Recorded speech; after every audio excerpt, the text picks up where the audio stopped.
Perkenalkan, nama saya Marcelinus Tahu, NIM 19190127. Saya akan menjelaskan 5 materi yang telah saya review. Pengertian obligasi. Obligasi adalah surat kontrak utang yang menyatakan bahwa penerbit atau emiten borrower bersedia membayar sejumlah bunga, interest, dan pelunasan principal kepada investor obligasi. Obligasi adalah surat tanda bukti bahwa investor pemegang obligasi telah memberikan pinjaman utang bagi emiten penerbit obligasi. Siapa penerbit obligasi? Beberapa emiten obligasi: pemerintah pusat, perusahaan, pemerintah daerah, perusahaan atau pemerintah asing. Rating obligasi sebagai alat untuk mengukur kemampuan dan keinginan emiten dalam membayar bunga atau kupon dan pokok pinjaman secara tepat waktu sesuai dengan kondisi perusahaan. Peringkat obligasi dikeluarkan oleh lembaga independen secara khusus bertugas untuk memberikan peringkat atas semua obligasi yang diterbitkan perusahaan.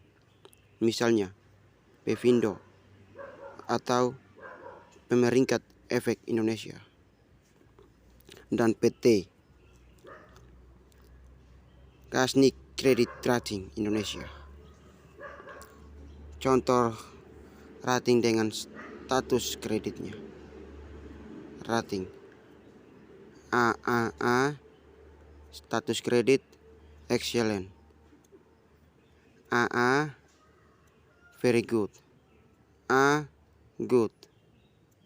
BBB, adequate.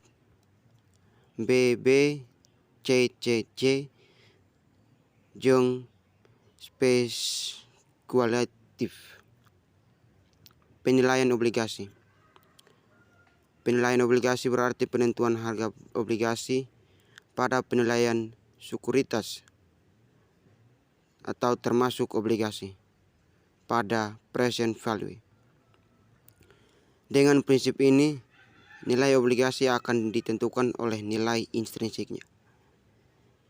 Nilai intrinsik obligasi bisa diestimasi dengan mendiskonto semua aliran kas yang berasal dari pembayaran kupon, ditambah pelunasan obligasi sebesar nilai par pada saat jatuh tempo.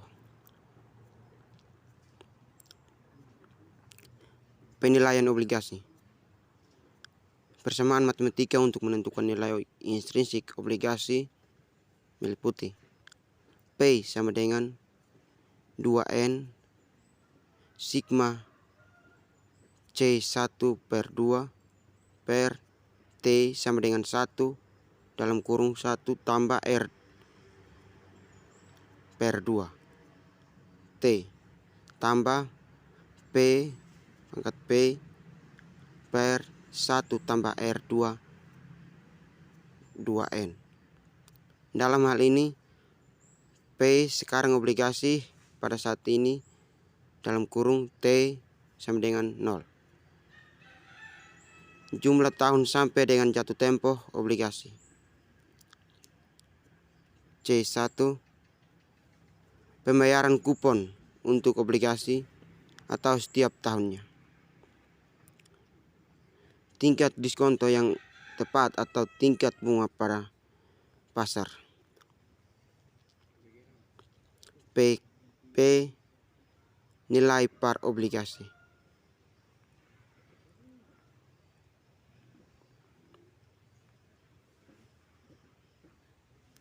Contoh lanjutan, misalnya tingkat bunga pasar naik menjadi 18%, dengan obligasi yang sama, Anda akan mendapatkan nilai obligasi yang di bawah nilai par.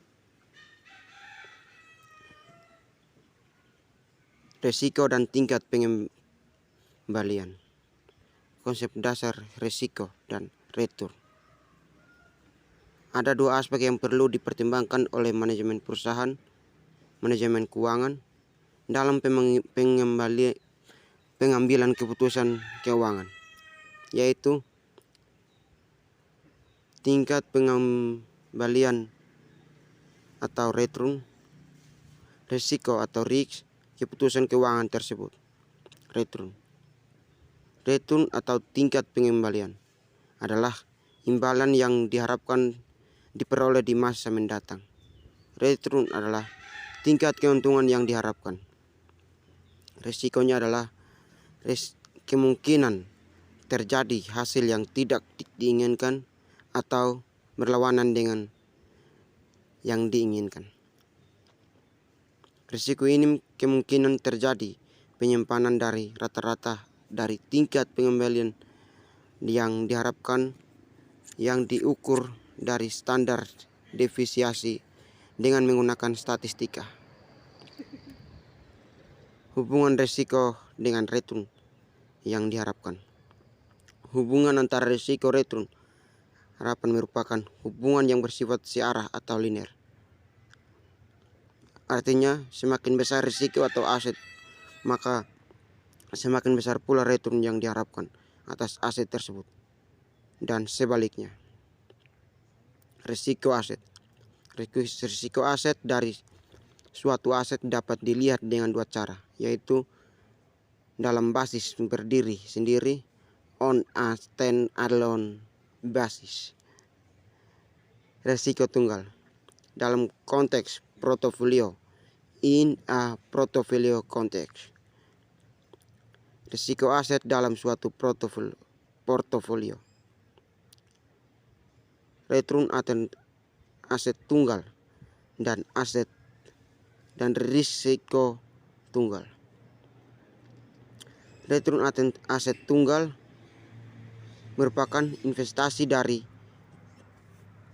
dua komponen utama, yaitu yield, komponen return yang mencerminkan aliran kas atau pendapatan yang diperoleh secara periodik dari suatu investasi. Capital gain atau loss, komponen return yang merupakan kenaikan atau penurunan harga suatu surat berharga, bisa saham maupun surat utang jangka panjang, yang bisa memberikan keuntungan atau kerugian bagi investor. Aset tunggal, return aset total investasi yang dapat dihitung sebagai berikut. Return capital gain loss tambah yield. Lanjutannya, return capital gain atau loss merupakan selisih dari harga investasi sekarang relatif dengan harga periode yang lalu. Capital gain loss atau sama dengan PT kurang 1 per PT kurang 1. Keterangan PT harga investasi sekarang, PT kurang 1 sama dengan harga investasi periode lalu. Pengukuran risiko tunggal. Ada 3 cara pengukuran risiko tunggal on a stand-alone risk, yaitu return yang diharapkan, expected return, deviasi standar return, koefisien variasi. Return yang diharapkan atau expected return merupakan rata-rata pertimbangan dari distribusi probabilitas. N sama dengan R sama dengan sigma RI kali PI. I sama dengan 1. R sama dengan tingkat keuntungan yang diharapkan, expected return, atau R sama dengan rata-rata tertimbang kemungkinan hasil. RI sama dengan tingkat keuntungan pada kondisi I sama dengan kemungkinan hasil ke1. PI sama dengan probabilitas kondisi yang terjadi sama dengan probabilitas hasil ke1. Lanjutan,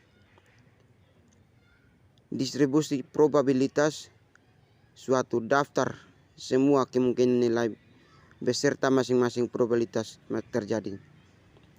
Semakin rapat distribusi probabilitas, semakin besar kemungkinan nilai return yang sebenarnya sama dengan nilai return yang diharapkan.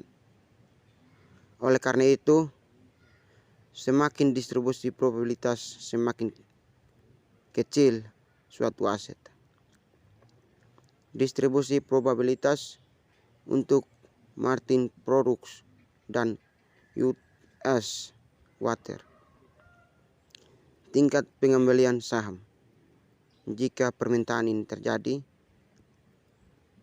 permintaan produk akan perusahaan kuat, probabilitas terjadinya permintaan 0,3, Martin Product 100%, US Water 20%. Normal 0,4, 15%, 15%. Lemah 0,3, 70%, 10%. Lanjutan, dengan menggunakan data Martin Product, kita dapat menghitung tingkat pengembalian yang diharapkan Martin Product sebagai berikut. R sama dengan P1 R1 tambah P2 R2 tambah P3 R3 sama dengan 0,100% tambah 0,4 15% tambah 0,3 70% sama dengan 15%. Lanjutan, dengan menggunakan data US Water, kita dapat menghitung tingkat pengembalian yang diharapkan US Water sebagai berikut. R sama dengan P1 tambah R sama dengan P1 R1 tambah P2 R2 tambah P3 R3 sama dengan 0,3 20% tambah 0,4 15% tambah 0,3 10% sama dengan 15%. Contoh kasus 1. Data probabilitas dan tingkat pengembalian dalam berbagai kondisi ekonomi atas saham X. Kondisi ekonomi probabilitas return baik 30%, 20%, normal 40%, 18%, buruk 30%, 15%. Beberapa risiko saham X. Penyelesaian expected return atau ER adalah RX sama dengan 30% dalam kurung 20% tambah 40% dalam kurung 18% tambah 30% dalam kurung 15% sama dengan 17,7%. Varians dan standar deviasi I2 sama dengan 30% dalam kurung 20% kurang 17,7%. Pangkat 2 tambah 40% dalam kurung 18% kurang 17,7% pangkat 2. 30% tambah 15% kurang 17,7% pangkat 2 sama dengan 0,0001587 tambah 0,00036 tambah 0,0002187 sama dengan 0,00381 sama dengan 0,00381 sama dengan 0,019,519 sama dengan 1,952%. Kasus yang tidak diketahui probabilitas. Rumusnya meliputi RI kurang RI pangkat 2 per C sama dengan 1 N.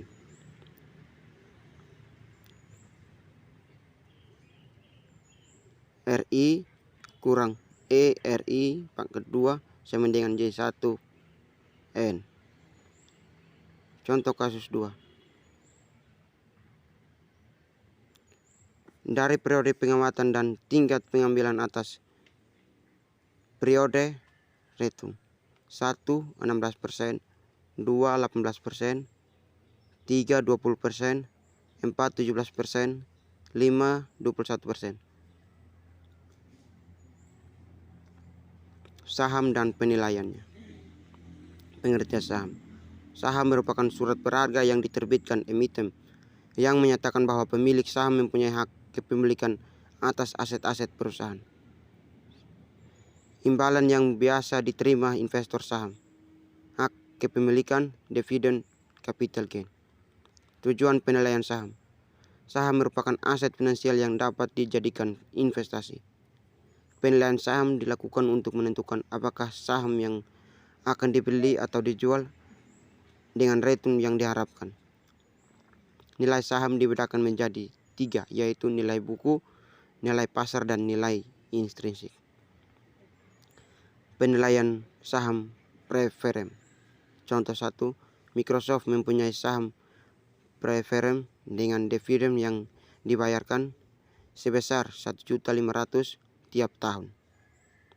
Tingkat return yang diinginkan investor adalah 14%. Berapa nilai sekarang? Saham preference sama dengan F P sama dengan DP per KP. 1.500 per 0,14. RP sama dengan 10.714.028. Contoh 2. PT XYZ memperkirakan akan ada pendistribusian dividen tahun depan sebesar 3 juta. Harga saham PT ini sekarang adalah 8 juta per lembar. Tahun depan diramalkan akan harga saham akan naik menjadi 10.000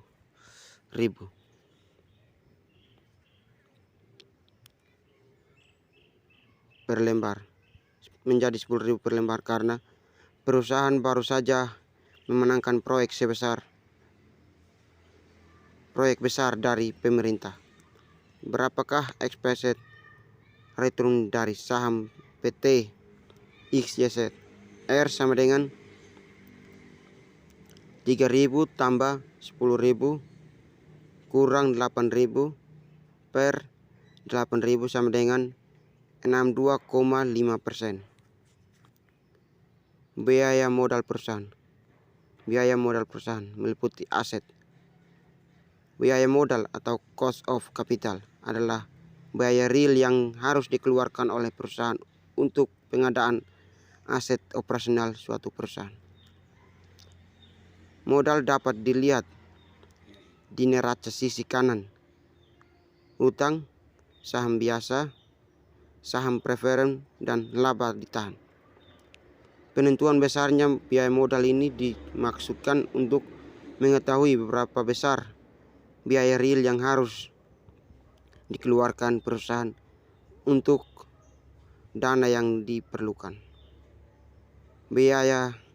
Pentingnya biaya modal. Maksimalisasi nilai perusahaan mengharuskan biaya, termasuk biaya modal, diminimumkan. Keputusan penganggaran modal capital budgeting memerlukan estimasi biaya modal. Keputusan kepentingan lain seperti leasing dan modal kerja juga memerlukan estimasi biaya modal. Contohnya, Tuan A akan meminjamkan uang sebesar 1 juta dengan bunga 2% per bulan untuk waktu 6 bulan, administrasi dan biaya lainnya sebesar 50.000. Jadi, biaya memperoleh modal pinjaman adalah bunga tambah biaya ada administrasinya. 2% kali 6 bulan kali 10 juta kali 1 juta tambah 50.000 sama dengan 170.000. Biaya modal per bulan 170.000 tambah 1 juta sama dengan 0,0283 atau sama dengan 2,83%, lebih besar dari bunga menurut kontrak yang hanya 2%. Biaya hutang KD. Biaya hutang atau cost of debit. Biaya hutang atau KD atau yield to maturity. Biaya komponen hutang yang digunakan untuk kalkulasi biaya modal rata-rata tertimbang. Dalam perhitungan WACC, kita akan memakai biaya hutang setelah pajak sama dengan KD dalam kurung 1 per T, di mana T adalah tarif pajak perusahaan. Contoh, KD sama dengan 10%, pajak sama dengan 15%, berapa biaya hutang setelah pajak? Sama dengan 10% dalam kurung 1 kurang 15%, sama dengan 8,5%. Biaya hutang. Notes, penggunaan biaya hutang sebagai modal menurunkan penghasilan yang dikenai pajak karena bunga yang harus dibayar.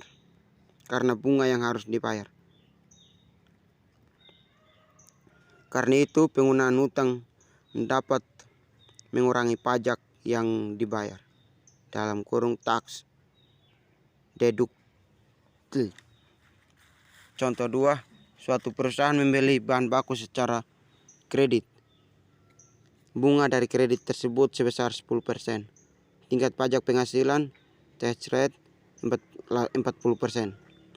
Maka biaya hutang setelah pajak sebesar KT sama dengan KB dalam kurung 1 kurang T sama dengan 0,10 dalam kurung 1 kurang 0,40 sama dengan 0,06 sama dengan 16 sama dengan 6%.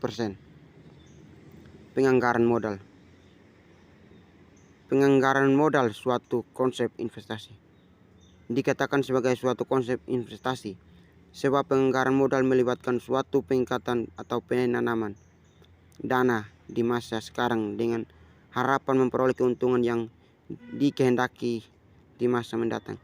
Investasi membutuhkan dana relatif sebesar ketertarikan dana tersebut dalam jangka waktu relatif panjang serta mengandung risiko. Pentingnya penganggaran modal. Jangka waktu tertanamnya aset yang lama membuat perusahaan perlu memikirkan sumber dana lain bagi kebutuhan yang lain. Investasi dalam aktiva tetap menyangkut dua hal, yaitu bila investasi yang terlampau besar akibatnya adalah banyak peralatan yang tidak beroperasi. Bila investasi yang terlampau kecil sehingga kekurangan peralatan akibatnya adalah perusahaan bekerja dengan harga pokok yang terlalu tinggi sehingga mengurangi daya saing. Pengeluaran dana. Untuk keperluan tersebut biasanya meliputi jumlah yang besar yang tidak bisa diperoleh dalam jangka waktu yang pendek atau sekaligus sehingga perlu adanya ketelitian dalam melakukan perhitungan. Kesalahan dalam melakukan perhitungan berarti berakibat panjang sehingga kerugian pasti terjadi. Dalam penganggaran modal, analisis usulan investasi. Ada beberapa langkah yang dilakukan, yaitu menaksir aliran kas dari investasi tersebut, menghitung biaya modal rata-rata tertimbang, mengevaluasi investasi tersebut dengan kriteria investasi seperti payback period, NPV atau PI, dan IRR. Pengambilan keputusan apakah investasi diterima atau tidak. Payback period atau period pengambilan. Payback period adalah waktu yang dibutuhkan agar investasi yang direncanakan dapat dikembalikan atau waktu yang dibutuhkan untuk mencapai titik impas. Jika waktu yang dibutuhkan makin pendek, proposal investasi dianggap semakin baik. Kendatipun demikian, kita harus berhati-hati menafsirkan kriteria payback period ini, sebab investasi yang baru menguntungkan dalam jangka panjang atau 5 tahun merupakan period yang diperlukan untuk dapat menutup kembali cash outflow dengan cash inflow. Waktu yang diperlukan agar dana yang ditanam pada suatu investasi dapat diperoleh kembali seluruhnya. Semakin pendek jangka waktu kembalinya dana yang diinvestasikan, semakin baik suatu investasi. Metode payback period atau PP merupakan periode yang diperlukan untuk menutup kembali pengeluaran suatu investasi dengan menggunakan aliran kas masuk neto purchase yang diperoleh. Rumus capital out PP sama dengan X1 tahun periode. Proses rumus menghitung payback period jika cash inflow per tahun tidak sama. Payback period sama dengan N tambah A kurang B kali 1 tahun CB, C kurang B. N sama dengan tahun terakhir di mana jumlah cash inflow masih belum bisa menutupi investasi mula-mula. A sama dengan jumlah investasi mula-mula. B sama dengan jumlah kumulatif arus kas pada tahun KN. C sama dengan jumlah kumulatif arus kas pada tahun KN tambah 1. Contoh soal, semakin jaya melakukan investasi sebesar 45 juta, jumlah cash inflow per tahun adalah 22.500.000 rupiah. Maka payback periodnya adalah payback 45 juta kali 1 tahun